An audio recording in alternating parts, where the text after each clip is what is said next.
Non riesco a crederci, non capisco come possano farlo. Eppure ogni volta che salgo a bordo di un nuovo modello della Ranieri International percepisco l'evoluzione.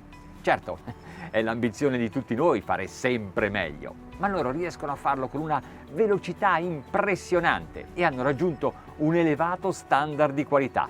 Come vediamo adesso a bordo di questo nuovo modello, il Cayman 33.0 Executive. È un gommone per l'uscita giornaliera, ma considerate la possibilità di usarlo per una vacanza in crociera con la famiglia, perché ha tutto ciò che serve.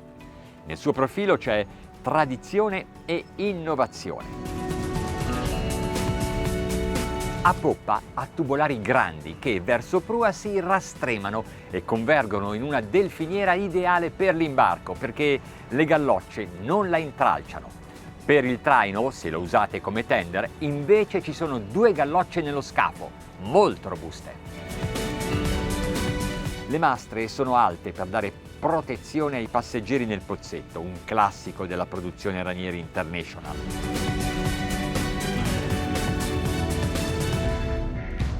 Di recente Ranieri International ha introdotto su alcuni suoi modelli questo T-top che chiama Fly Top, tanto per distinguersi.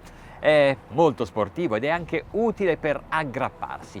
Voglio farvi notare questa galloccia a centro scafo. Se non l'avete mai utilizzata, se non avete mai avuto una barca grande, non sapete quanto è utile. Fissate subito qui una cima di ormeggio e poi con calma andate a prua e a poppa a regolare le altre. A bordo ci si sposta agevolmente perché i moduli sono tutti walk around, cioè aggirabili. C'è il divano di pilotaggio con 3 posti con regolazione indipendente dell'appoggiareni e la stessa struttura serve anche da mobile cucina.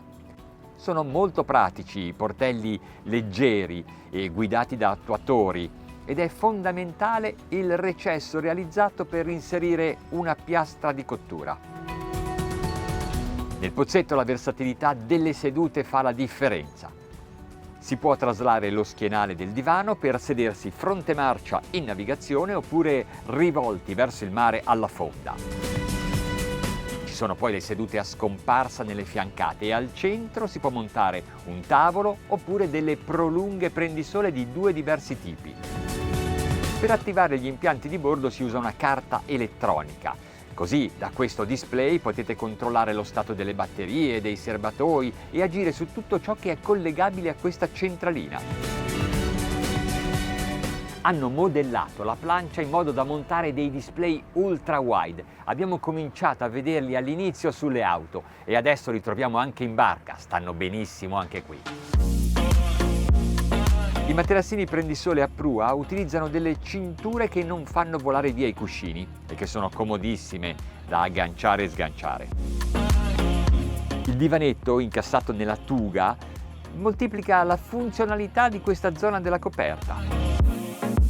Sono bellissimi e soprattutto utilissimi i corrimano lungo i fianchi. La posizione, la forma e il rivestimento sono da ammirare.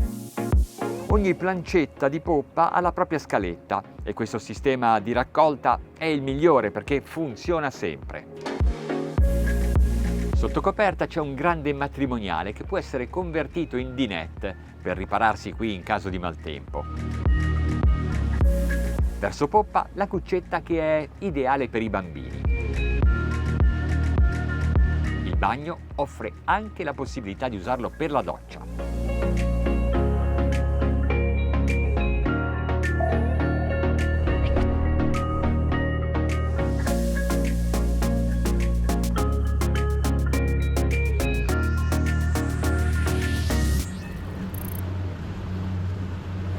Lo scafo strizza l'occhio a chi ama il design con quella prua verticale e tronca, ma le sezioni prodiere, centrali e poppiere dello scafo poi sono ben diverse. La parte immersa, è tutta un'altra storia. Navigherà bene? L'avranno disegnata a dovere? È quello che adesso verifichiamo. Intanto vi dico che a poppa abbiamo 2 motori Mercury V8 da 300 cavalli ciascuno.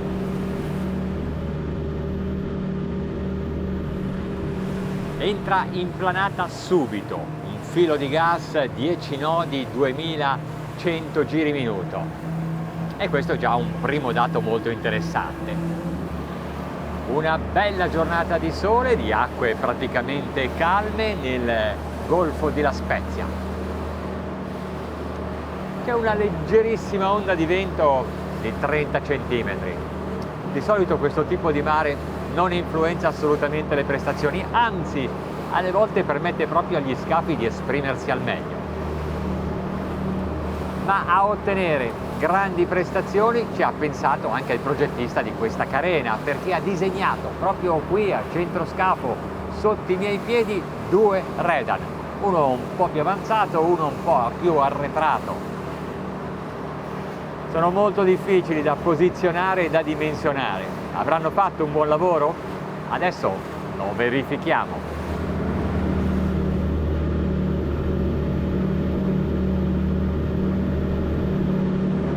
Primo dato molto interessante, a 20 nodi il consumo è di circa 40 litri per ora. Significa che occorrono 2 litri per un miglio. Non male.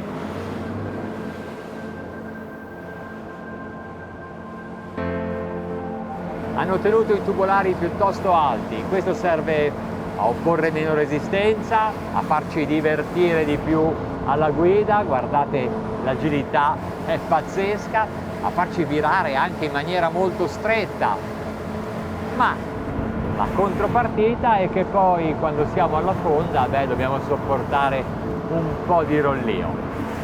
Intanto sono a 25 nodi, il consumo è sempre di 2 litri per miglio. Do un po' di gas, facciamo salire i giri e tiro anche un po' su il trim dei motori. 30 nodi, ancora 2 litri per miglio. Direi che questo è già un risultato tra i migliori per questa categoria di imbarcazioni con questo peso. Fantastico davvero. La giornata, i motori e questo scafo mi invitano a dare gas. Proviamo a trovare la velocità di crociera, quella più alta alla quale potreste percorrere miglia e miglia. Allora i motori possono girare continuativamente anche a 4800 giri. Ecco, ci siamo. Velocità 40 nodi. Proviamola anche a questa andatura.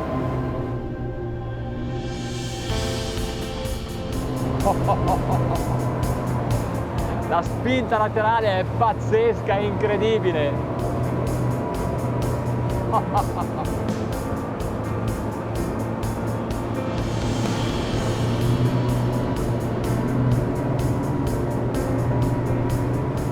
Passiamo un po' sulle onde, morbida, morbidissima. E adesso, giù! Che accelerazione anche nella parte alta del contagiri, mamma mia! Cominciamo a volare solo sulle sezioni poppiere. Bello, bello! Vuole il trim, ne vuole tanto!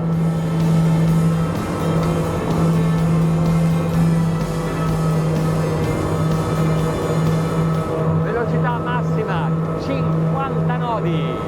Wow! Ora pensate che potreste montare, secondo il certificato di omologazione, anche due motori fuori bordo da 400 cavalli. Certo, la velocità che potreste raggiungere sarebbe sicuramente esagerata per un diportista, forse più adatta a chi ama veramente correre, ma posso dirvi che questo Cayman 33.0 Executive di Ranieri International sopporterebbe bene anche 800 cavalli a poppa. Buon divertimento!